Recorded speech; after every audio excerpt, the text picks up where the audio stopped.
I'd also like you to get back to me, if you don't mind, to explain the disparity in REO rates. Do you know what an REO is? An Oreo? No, not an Oreo. An REO. REO. Real estate? What's the O stand for? La Divina Comedia en Washington, D.C. ha tenido un nuevo protagonista en las últimas horas. El secretario de Vivienda y Desarrollo Urbano del presidente Trump, Ben Carson, ofreció otra muestra de brillantez intelectual y compromiso cívico al confundir un término inmobiliario con el nombre de las galletas Oreo. Durante una audiencia en la Cámara de Representantes, esta señora Carrie Porter, que es congresista demócrata por California, le preguntó, ¿sabe usted lo que es un reo? Y Carson respondió con una pregunta, ¿una Oreo? Bueno, claro, estamos hablando de que la pronunciación en inglés podría parecerse. La congresista le aclaró que es un término del mundillo de bienes raíces, que alude precisamente a la ejecución hipotecaria. Y le pregunta, ¿qué significa la O? Respuesta de Carson, organización. Tras el ridículo del ministro de Vivienda de los Estados Unidos, Carson publicó en redes sociales su imagen con un paquete de las populares galletas. Pero ni una sola palabra, ni una sola sílaba sobre el déficit de viviendas para la gente muy pobre en Estados Unidos. Hay que decir que Carson comenzó con mal pie. En 2017 violó descaradamente la ley que le exige no superar los $5,000 a un funcionario federal para amueblar o redecorar una oficina de gobierno. Bueno, el señor Carson se gastó unos $40,000 en un jueguito de comedor y un lavaplatos para decorar su nuevo despacho. Es el mismo Carson que comparó a los esclavos con los inmigrantes que escogieron viajar alguna vez a Estados Unidos y que se atrevió a decir que el Obamacare, la ley de salud del gobierno de Obama, era la peor cosa desde la esclavitud. Es el mismo sujeto que comparó el aborto con la esclavitud y que aseguró que fue Obama formado como blanco. Por cierto, no sé si se fijaron, Carson es un hombre negro. Ben Carson intentó ser presidente en 2016 cuando supo que no tenía posibilidad alguna, entonces se alió a Donald Trump.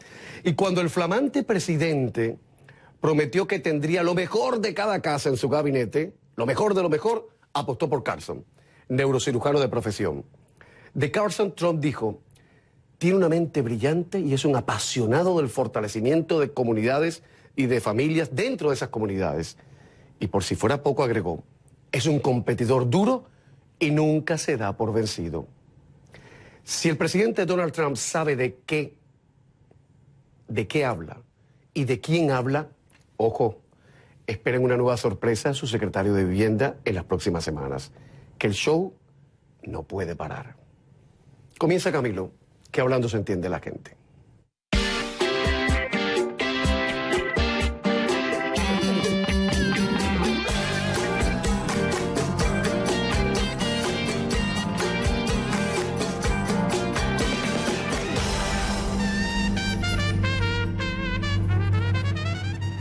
Y la verdad que yo debería flagelarme porque después de presentar o de hablar de este sujeto llamado Ben Carson, presentar al protagonista de hoy del programa tiene su cosa, pero bueno, así es la tele. Escritor y periodista venezolano que forma parte de la aristocracia del mundillo de la información. Es uno de los columnistas más leídos en español. Publica en los medios más influyentes de Estados Unidos, Europa y América Latina. En el año 2013, la revista británica Prospect lo incluyó en la lista de los intelectuales más destacados del planeta. En 2010 recibió el premio Ortega y Gasset, que es el Oscar de los periodistas, al menos en Hispanoamérica. Además ha recibido 3 premios a la excelencia de la Sociedad Americana de Editores de Revistas.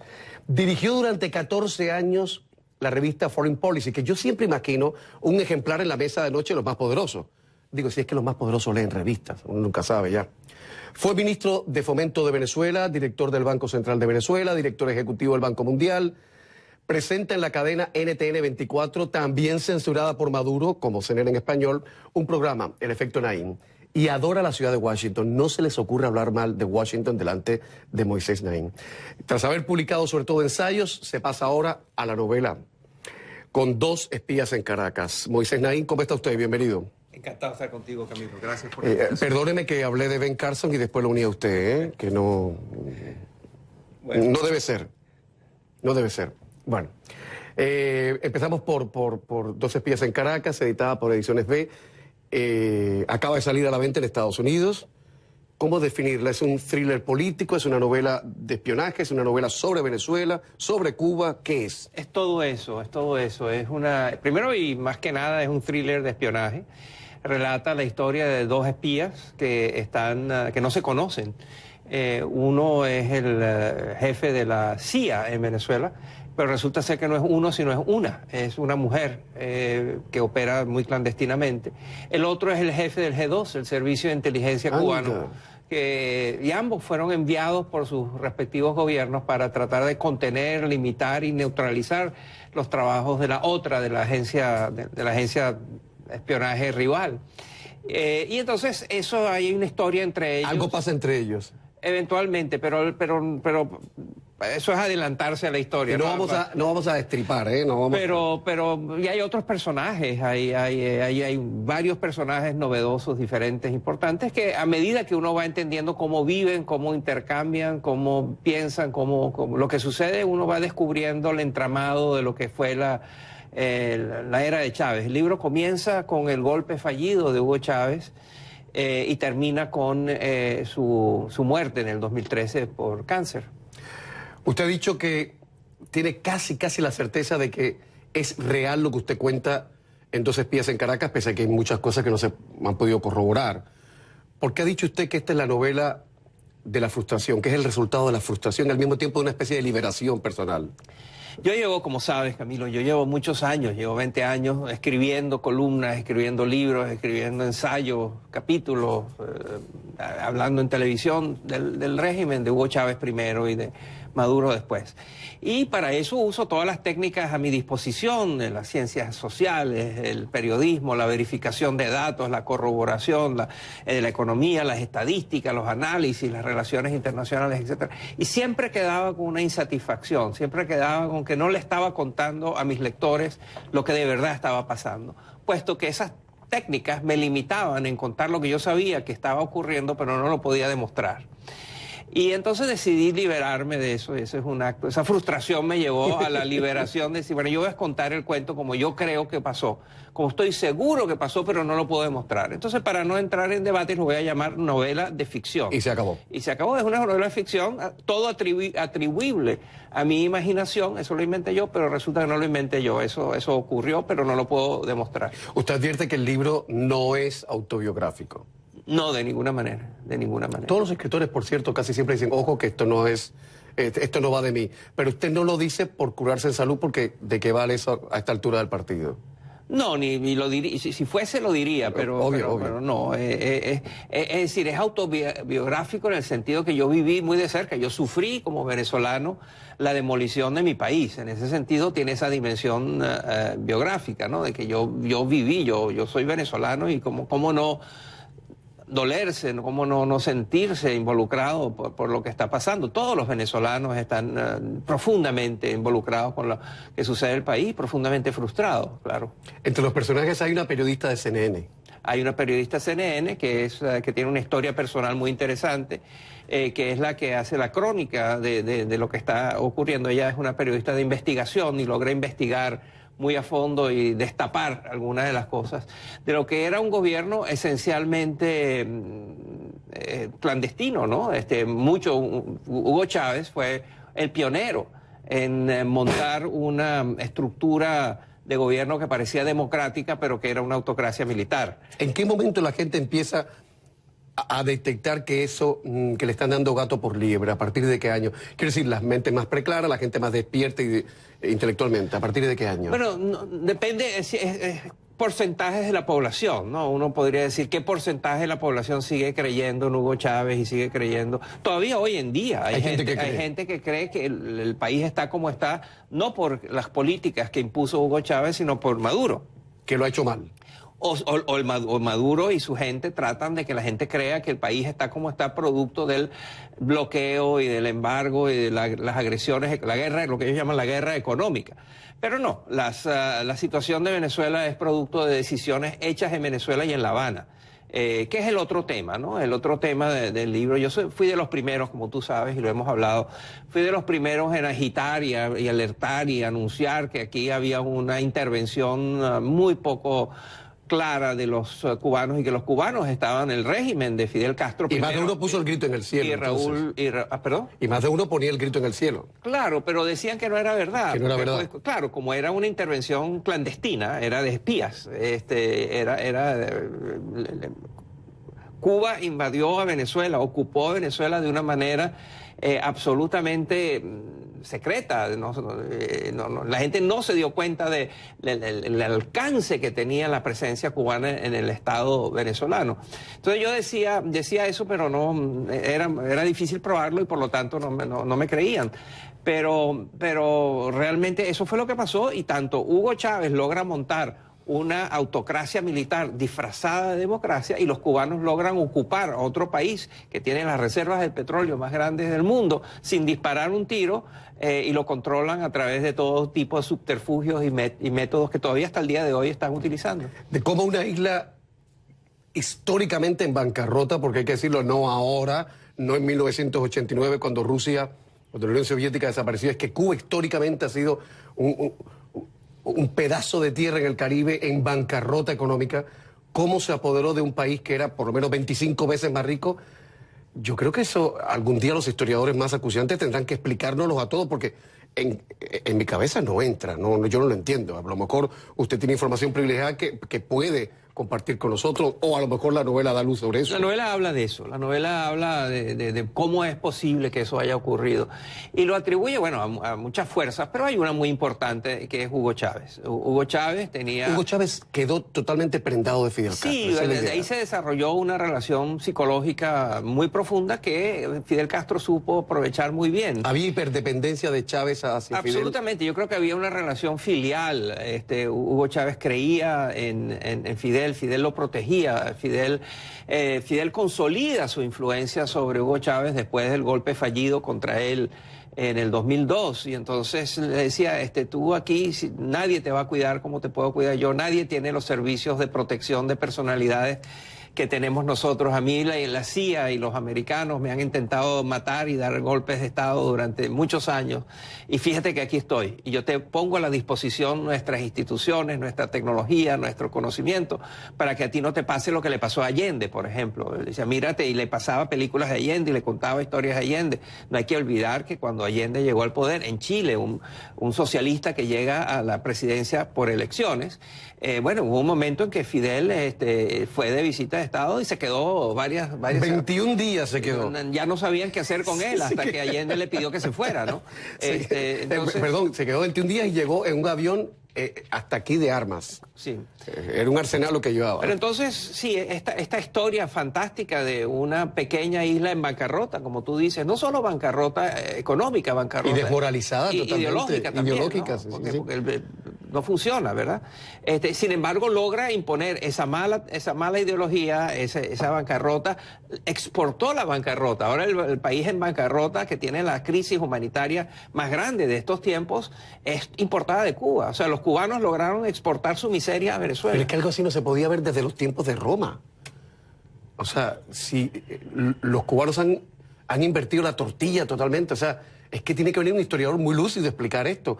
O los pueblos son muy tontos, por cierto, ¿Hugo Chávez era un idiota, intelectualmente hablando?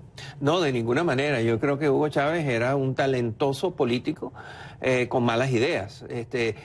Cuando yo pienso en Hugo Chávez, pienso en oportunidades perdidas.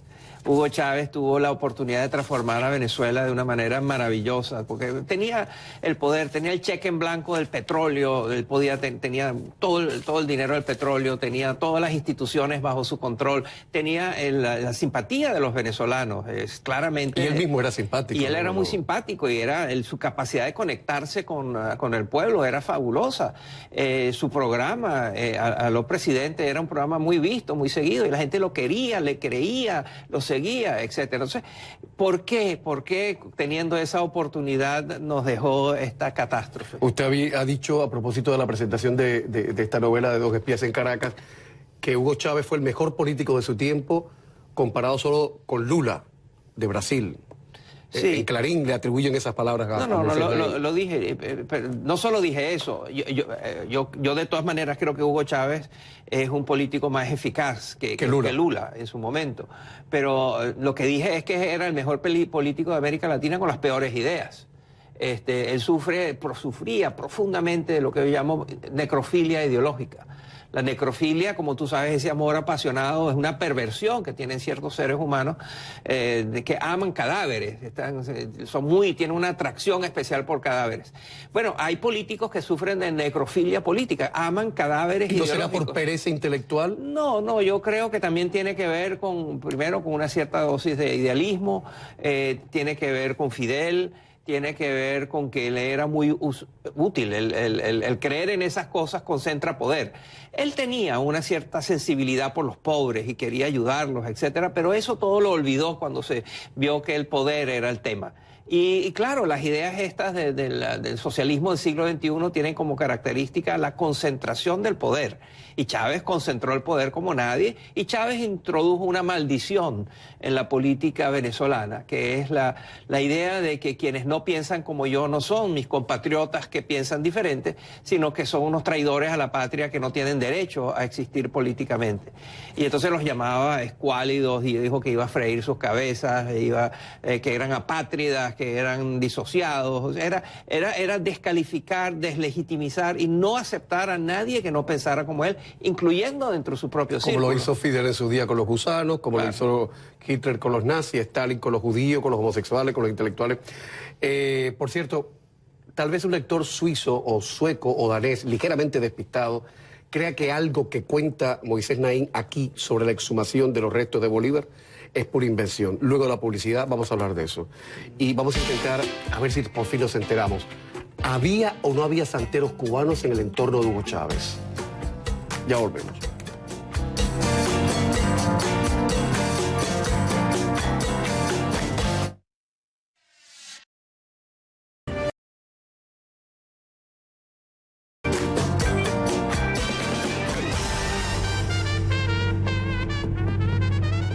Ediciones B acaba de publicar en los Estados Unidos la primera novela, espero que no sea la última, de Moisés Naín, Dos espías en Caracas, y hay un momento en la novela, como adelantaba yo antes del corte, que a lo mejor un europeo saturado de vitaminas, saturado de esa vida segura que han llevado los europeos, no puede entender y dirán, o Moisés Naín está inventando, o todos los latinoamericanos están enloquecidos.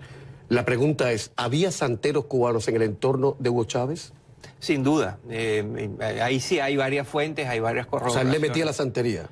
Bueno, Fidel lo convenció y a través de Fidel había toda una operación del G2 para acercarle a los santeros, ¿cómo no? Porque hay que decir que hay santeros que esto contarlo es, en mi país hay santeros, gente de corazón que cree en los cultos sincréticos y si le hace a uno ciertos trabajos y puntos por salud, por un hijo, y hay santeros oficialistas también. En fin. Y eso tiene que ver también con la utilización de las religiones, de las creencias, etcétera. Y por supuesto que los estados policiales, como el de Cuba, también se aprovechan de eso, ¿verdad? Porque utilizan estos personajes de alguna manera para tener influencia, para recopilar información, etcétera, ¿no? Hay algo que Moisés Naín ha dicho que me llama la atención, que hay tres fuerzas que según Moisés interactúan y chocan para crear en América Latina la política, la economía, la sociedad. Dejemos a un lado los santeros. ¿Cuáles serían esas tres fuerzas que están incidiendo ahora? En todos nuestros países tú ves que hay choques entre lo que se llamaba antes la izquierda y lo que se llamaba antes la derecha, ¿verdad? Y lo estamos viendo en Argentina. Cristina Kirchner acaba de anunciar que va a ser candidata a la vicepresidencia y que ella simboliza la izquierda. Contra Macri, que simboliza la derecha. Lo vimos en México con López Obrador, que encarna la izquierda. Evo, que se ha marbolizado en el poder. Y vemos a Evo, lo vimos en Chile, la interacción entre la Bachelet y ahora Sebastián Piñera, etcétera. Lo vimos entonces, siempre hay ese choque, ¿verdad?, entre esas dos fuerzas ideológicas. Y en todos los países hay una tercera fuerza, que es la criminalidad, el crimen organizado, que no son solo los narcotraficantes, sino son todo tipo de criminalidades. Y esas tres fuerzas moldean la política en América Latina, moldean el dinero en las campañas electorales y lo influyen, y sí influyen en la política, influyen en la economía, influyen hasta en la forma de nuestro desarrollo urbano. En muchos sentidos también, si tú vas a algunas de nuestras ciudades, ves que nuestro desarrollo, nuestras ciudades están moldeadas de nuevo por estas tres fuerzas. Y eso en el libro hay tres personajes que encarnan esas tres fuerzas. ¿Quién es Gunther Müller? Gunther Müller es un banquero suizo muy elegante que se aparece un día en Caracas, tiene un carro negro grande, él es muy discreto, él tiene una oficina muy elegante pero no tiene ninguna nombre adelante, tiene dos asistentes que son dos mujeres muy atractivas, él habla muy bajito pero se le toma en serio. Él es un especialista en la administración de fortunas súbitas. Me encanta el título, Fortuna Súbita. Él llega con la recomendación de sus clientes en Rusia, sus clientes en partes de Asia, de África. Entonces, cuando uno ve de dónde son sus clientes, bueno, son de gobiernos corruptos y de sociedades corruptas. Y entonces llega a Venezuela con esas recomendaciones y empieza a administrar las fortunas súbitas en Venezuela. Y rápidamente logra tener una gran clientela. Él no solo ofrece servicios de administración de fortuna, sino también ofrece seguridad, servicios encriptados de comunicación. Le da a la gente la seguridad de que pueden comunicarse a través de la tecnología que él les provee, de que no van a ser interferidos, etc. Y después en la novela hay una sorpresa porque se descubre que Gunther Müller no era lo que decía ser. Nada es lo que parece. ¿Sabe usted que en Miami nos preciamos de recibir, aún en las peores condiciones por las que ha pasado esta ciudad, en momentos en que ha habido grandes fracturas sociales, grandes cismas sociales, como el caso de Elian González, etcétera, los disturbios en los barrios de los negros, etcétera, pero siempre Miami ha sido muy generosa con los inmigrantes. O sea, aquí viene, yo siempre digo que viene lo mejor de cada casa, aunque en términos generales todos seamos muy humildes, viene lo mejor de cada casa, pero también está llegando lo peor de cada casa. Dicen algunos que en Miami hay mucho mafioso ruso, mucho comunista reciclado que ahora es nuevo rico y millonario en Rusia, y que hay muchos chavistas multimillonarios en Miami. ¿Hasta qué punto es cierto eso? Y hay muchos brasileros que vienen del lavallato y de la corrupción de Brasil. O sea, que es cierto que están acá.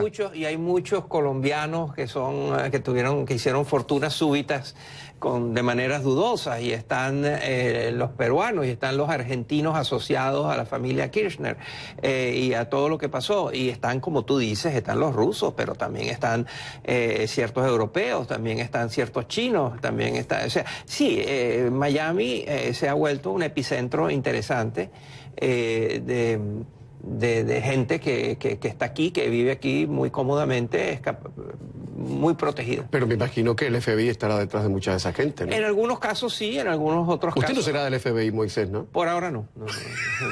No me han hecho la propuesta todavía. Dos espías en Caracas. En octubre saldrá la edición en inglés, será traducido a otros idiomas. Mi pregunta es, Naín, ¿un libro como este será censurado en Venezuela? Desgraciadamente la respuesta es sí, pero no porque el gobierno muy sofisticadamente lo va a censurar, sino porque simplemente la economía. Este es un país donde no hay gasolina, donde no hay medicinas, donde es imposible importar medicinas para que la gente, los niños no mueran. Entonces el bloqueo que hay es un bloqueo causado por Maduro y su gente y por los cubanos. Y entonces bloquea la entrada de todas las cosas buenas, incluyendo una novela. Sí, porque ¿quién puede gastar hoy por hoy en Caracas 30 o 29.90, el equivalente en dólares de un libro? Es que no, Pero esta cuesta menos que eso. Este cuesta menos. Sí. Por cierto, está en Amazon, porque me están preguntando en redes sociales. Sí, está en Amazon, está en Barnes & Noble, está en todas las librerías en Estados Unidos. Perfecto. Naín es miembro de la Junta Directiva de Open Society Foundation, integra además el Consejo de Relaciones Exteriores, el Consejo Atlántico, el Diálogo Interamericano y el Foro Económico Mundial. Voy a repreguntar, aunque la gente diga, pero qué manía la de este. ¿Cómo se logró que los cubanos se colaran en Venezuela de la manera que lo hicieron? ¿En qué año realmente empezó eso, más o menos? Eso siempre estuvo allí. Hubo cuando Chávez no era presidente. Pero cuando Carlos Andrés Pérez no había nada de eso. bueno, Carlos Andrés Pérez era amigo de Fidel. Sí, pero quiero decir... Pero no había una presencia de los cubanos no existían en términos de sus servicios de inteligencia activamente involucrados en los asuntos del Estado venezolano. Eso comienza con el fallido golpe de Estado contra Hugo Chávez. Y Hugo Chávez, esta es una invasión invitada, consentida, provocada por Hugo Chávez, ¿no? Bajo la tutela, la motivación y la inducción. O sea, Fidel Castro fue un genio en moldear la manera como Chávez logró invitar a Cuba. Y así, muy hábilmente, Fidel Castro logró salir. Fidel Castro dependía de los subsidios de los rusos. Eso se le acabó cuando cayó la Unión Soviética. Hubo el periodo especial donde 1989, pasaron mucha hambre. Yo pasé hambre, en Cuba.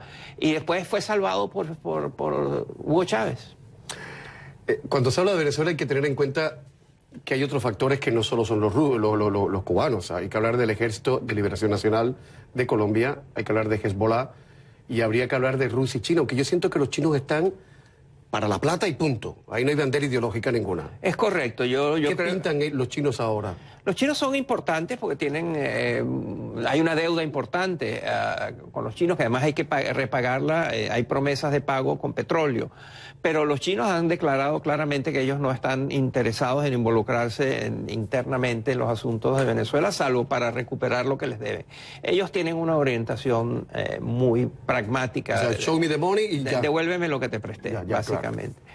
Los rusos tienen un juego complejo donde también quieren que les devuelva lo que le deben, pero más bien lo que tienen son apetencias de control de los recursos de Venezuela y también la deliciosa oportunidad de tener una presencia y ser influyentes en un país que está en el patio trasero de los Estados Unidos. Putin todavía no se recupera mucho de lo que está pasando en Ucrania. Rusia siempre pensó que Ucrania era un país subsidiario, una provincia, etc. Un protectorado. Y bueno, se les alzaron, ¿no? La gente de Ucrania.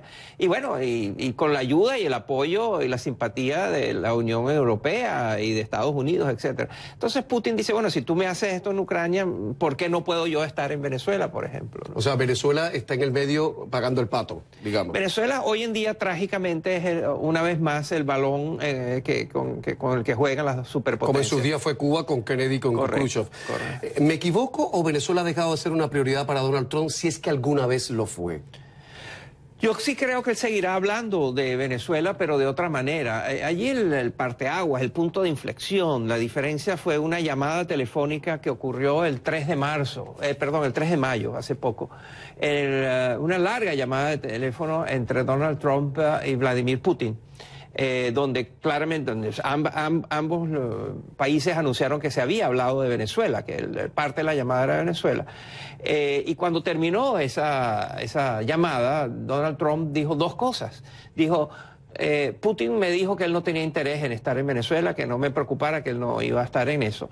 Y lo otro es que yo creo que Maduro es como más duro de sacar de lo que yo creía. Y después se supo que él estaba muy molesto con sus asesores, con John Bolton en particular.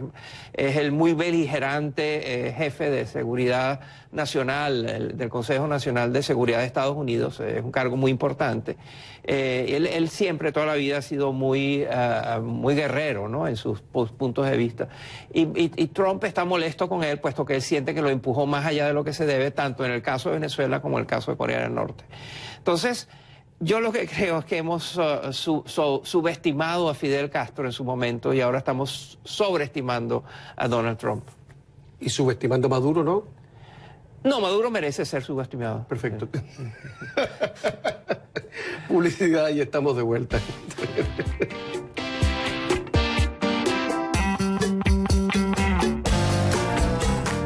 Sigue Camilo por Facebook y también en Twitter. Vive la Venezuela. Sofocantes. Ligador Mundial. Ahí en el Fines de semana en CNN. Sobre la primera novela de mi invitado, de Moisés Naín, el diario venezolano El Nacional, la crónica de una realidad que a veces supera la ficción. Cierro comillas.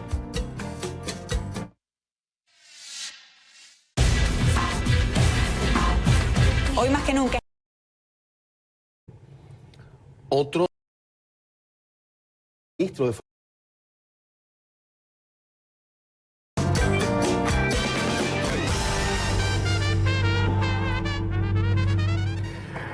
Moisés Naín, el protagonista del programa de hoy, era ministro de Fomento de Carlos Andrés Pérez cuando en febrero de 1992 Hugo Chávez dijo, estoy aquí, e intentó hacerse con el poder. Oye, Moisés, unos dicen que el pecado original de Venezuela de toda la vida ha sido el petróleo. Otros que fue Hugo Chávez y Fidel Castro. Y los hay como el periodista y escritor César Miguel Rondón, que en este programa hablaba de la generación culpable, él le llamaba así. Así lo explicaba en este programa. Escuchemos a ver qué le parece a usted, si coincide o no, o si algún venezolano que está viendo el programa coincide o no con César Miguel Rondón.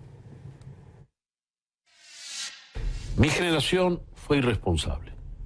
Mi generación no supo asumir las responsabilidades. A mi generación se le coló un irresponsable como Hugo Chávez, que era de mi generación.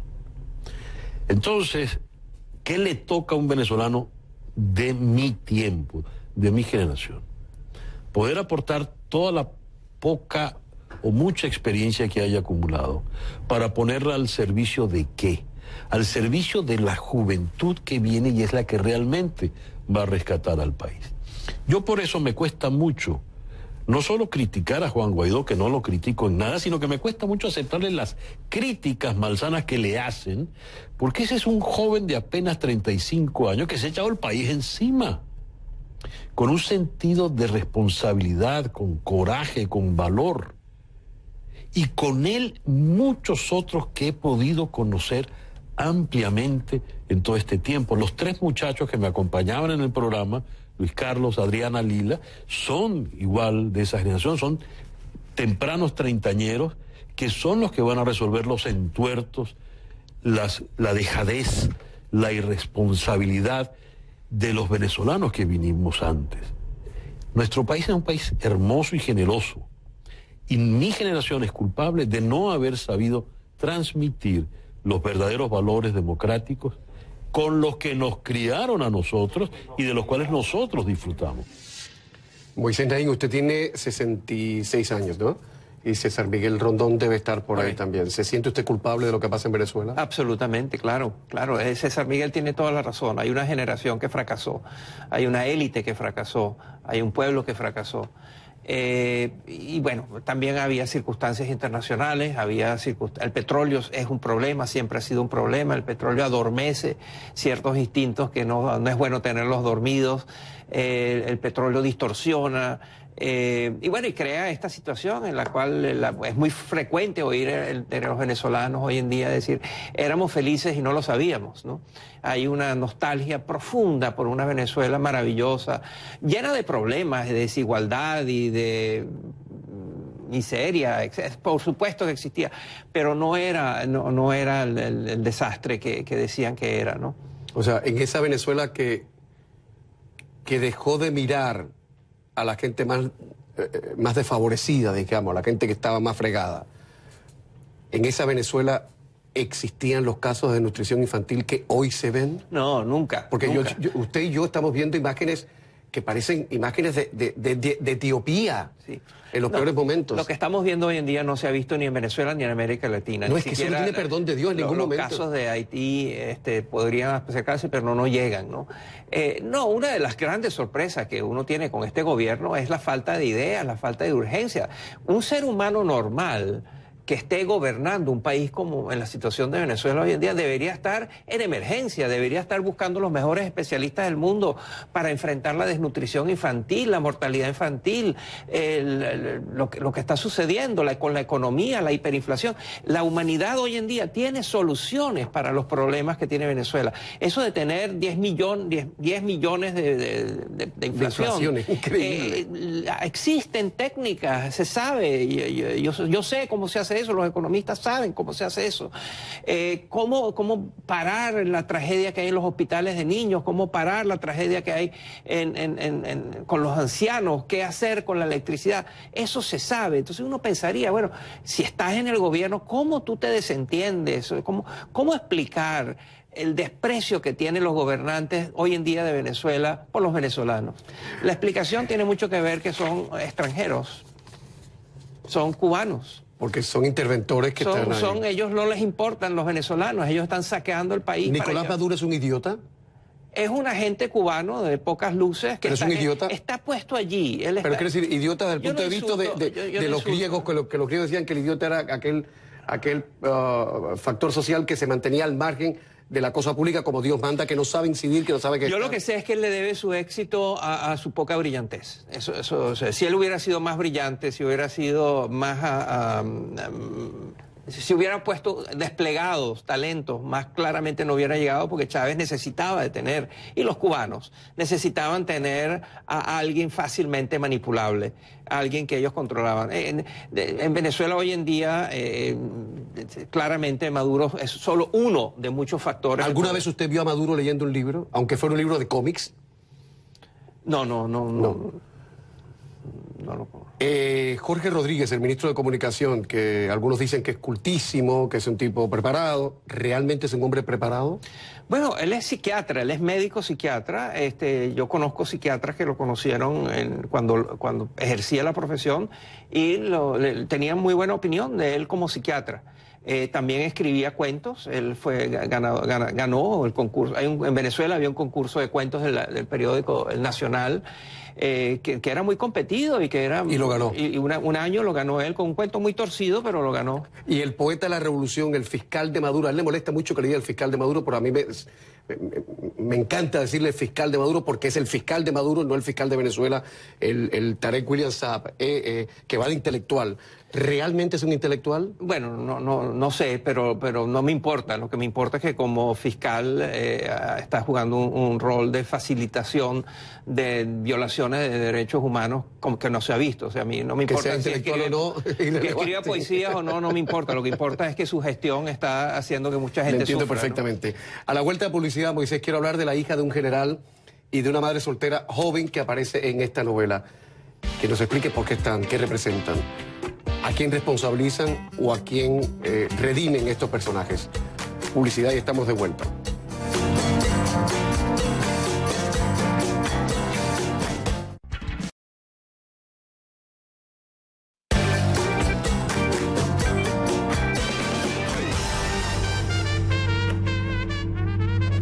La hija de un general que aparece en Dos espías en Caracas, ¿podría ser la hija de cualquier general o es de un general en específico? Este es un general muy corrupto, era un general que tenía soles en sus charreteras y por lo tanto formaba parte del cartel de los soles, que como sabemos es un cartel de narcotraficantes.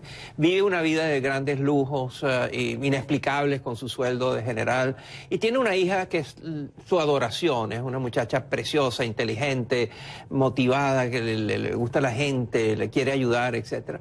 Y la muchacha va creciendo y va descubriendo que se siente muy incómoda. Ella entiende rápidamente de qué es lo que está sucediendo en su familia. Y un día no aguanta más y rompe con su familia. Y va a la calle y se une al movimiento estudiantil. César Miguel Rondón, en lo que acabamos de ver, mencionaba que la gran esperanza son los jóvenes. Y yo lo comparto y está en el libro. Ella rápidamente se transforma en una líder del movimiento estudiantil. Una periodista le pregunta, y eso en Venezuela salió varias veces, le pregunta, pero ¿tú dónde estabas hasta ahora? ¿Qué estabas haciendo? Y él dice, estaba creciendo. Porque efectivamente ella nació con la llegada de Chávez al poder y lo único que había conocido. Toda esta generación de jóvenes como Guaidó y otros se formaron, se crearon bajo el chavismo y bajo Maduro y bajo esas circunstancias. Entonces esta es la generación de gente como Guaidó, de 35 años, un ingeniero sin mayores ataduras al pasado, etcétera, que le dio a Venezuela una Venezuela que Esa es estaba, la gente que puede redimir al país. que estaba postrada y deprimida y sin esperanzas y sin futuro y sin plan, y le dio una visión y creó una esperanza. Y bueno, y en el libro aparece esta muchacha también encarnando a estos jóvenes que le han dado esperanza a un país postrado y deprimido.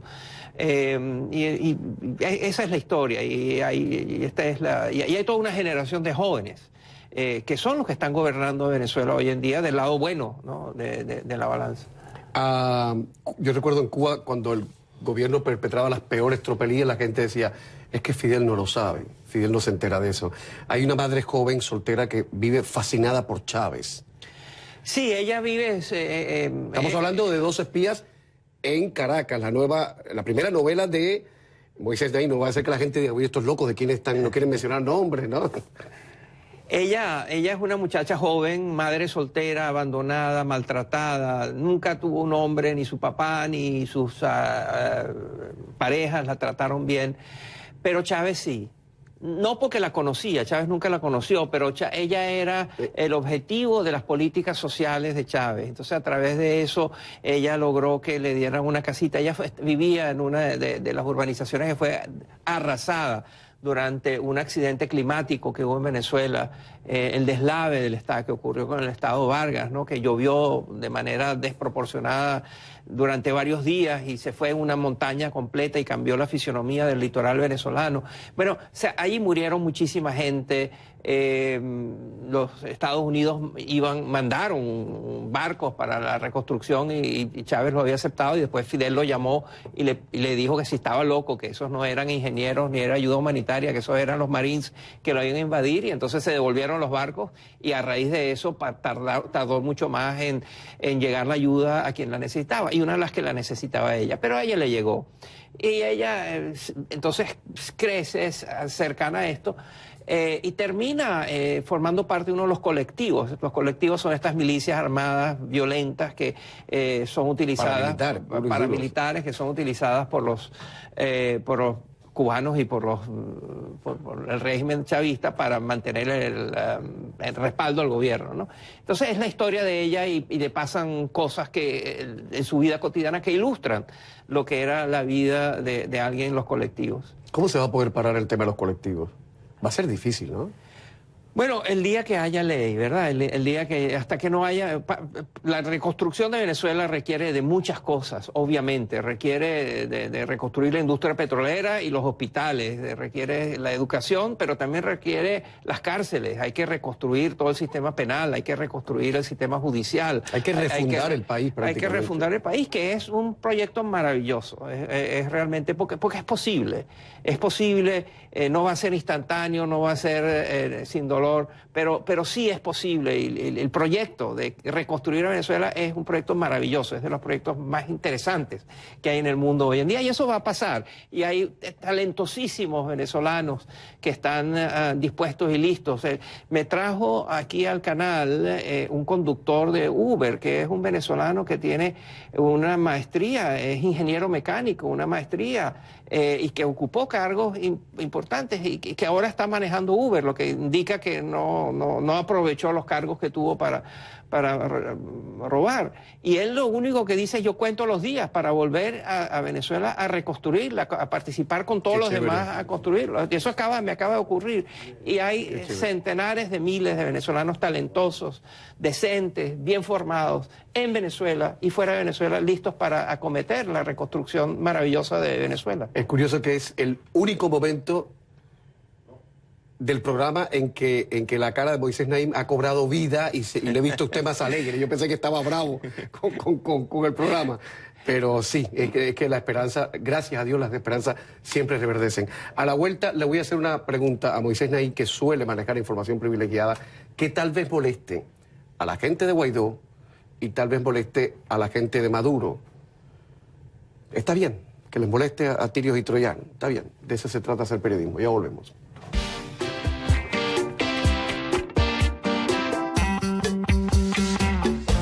Vive la velocidad.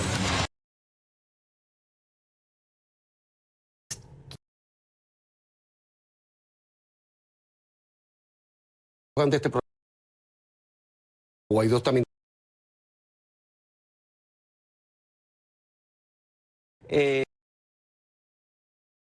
Los noruegos. Que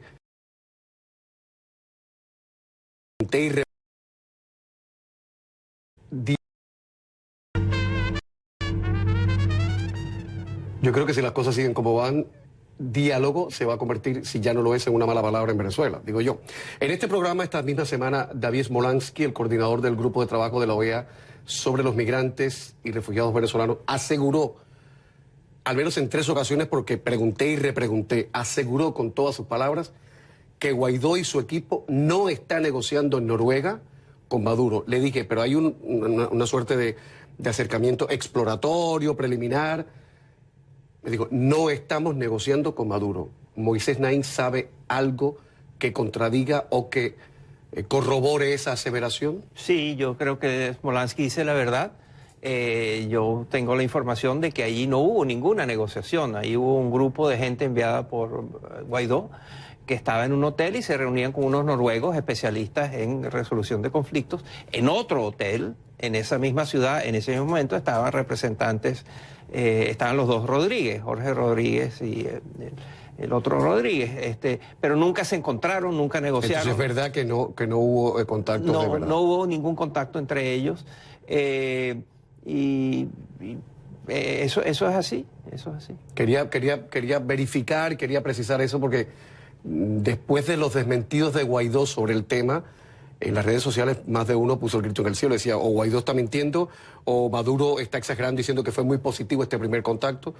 Hasta donde usted sabe no hubo negociación. No hubo negociación. En el diario español El País usted ha sido muy contundente en los últimos días diciendo en Venezuela el diálogo no ha servido para nada. El eslogan de este programa es que hablando se entiende la gente. ¿Venezuela es una excepción? Lo que ha sido hasta ahora es que cada vez que han llamado al diálogo ha sido para manipular, decir mentiras y fortalecer al gobierno, dividir a la oposición y calmar a la gente en la calle. Los diálogos han sido sistemáticamente nefastos para la oposición y muy positivos para el gobierno. Dicho eso, ¿es posible imaginar una resolución de la situación política en Venezuela sin que en algún momento haya, que se sienten hasta las grandes guerras del mundo? MacArthur se sentó a negociar con los japoneses después de la Segunda Guerra Mundial. Hasta las guerras requieren algún tipo de negociación. Y eso va a ocurrir, pero es muy importante que no ocurra como ocurrió en el pasado, donde el gobierno hacía todo tipo de promesas, de trampas, de manipulaciones. Ahora, una de las buenas noticias es que la sociedad venezolana aprendió, y de las cosas que aprendió es que no hay que creer en palabras agradables, bonitas como diálogo, sino que ese diálogo, cuando ocurra esa negociación, tiene que venir precedida por gestos unilaterales de buena voluntad por parte del gobierno de Maduro. Soltar a los presos políticos, aceptar que tiene que haber elecciones anticipadas, aceptar que entre la ayuda humanitaria, que lo pueden hacer sin negociar con nadie. Maduro lo puede hacer hoy. Y entonces si hace esos gestos uno Ya podría pensar, vamos a ver qué podemos hablar. Moisés Naim, muchísimas gracias por haber estado en el programa. Gracias a ti, Camilo. Buena suerte con esta primera novela y que no sea la última. Gracias. Buenas noches tengan todos. Chao.